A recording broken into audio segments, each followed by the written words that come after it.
Sur les plages de la mer Baltique, dans le nord de la Pologne, novembre rime avec chasseur d'ambre. Cela fait plus de 40 ans que Włodzimierz Janowski pêche cette précieuse résine fossilisée, surnommée l'or de la Baltique du fait de sa couleur jaunâtre.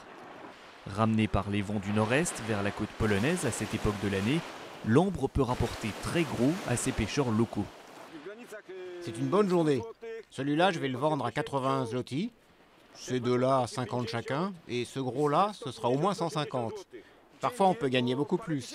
Si on trouve 2 ou 3 morceaux de 200-300 grammes chacun, ça fait tout de suite plusieurs milliers de zloty, en un seul jour. La récolte de ces pêcheurs occasionnels n'est toutefois qu'une goutte d'eau dans ce marché. Et bien que Gdańsk soit considérée comme la capitale mondiale de l'ambre, cette dernière ne provient généralement pas de Pologne.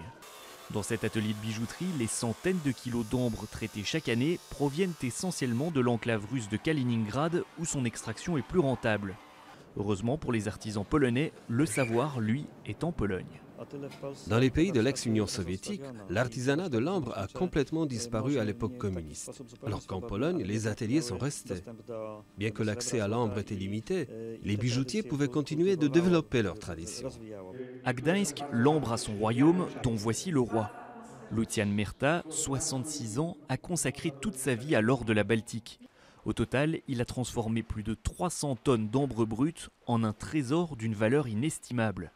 L'œuvre de sa vie, comme il le dit lui-même, c'est ce coffre-fort en hommage au Christ, 2,75 m de hauteur, plus de 8 tonnes d'ambre utilisées et 12 années de travail méticuleux. Aucune autre pierre n'a autant de variétés de tons et de couleurs. L'ambre en compte plus de 300. C'est justement elle l'héroïne.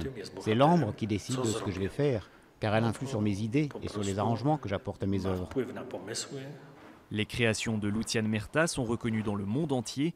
Régulièrement, ses collections voyagent dans le cadre d'expositions, essentiellement en Russie et en Chine, où les collectionneurs sont prêts à investir des millions d'euros pour acquérir l'une de ses œuvres.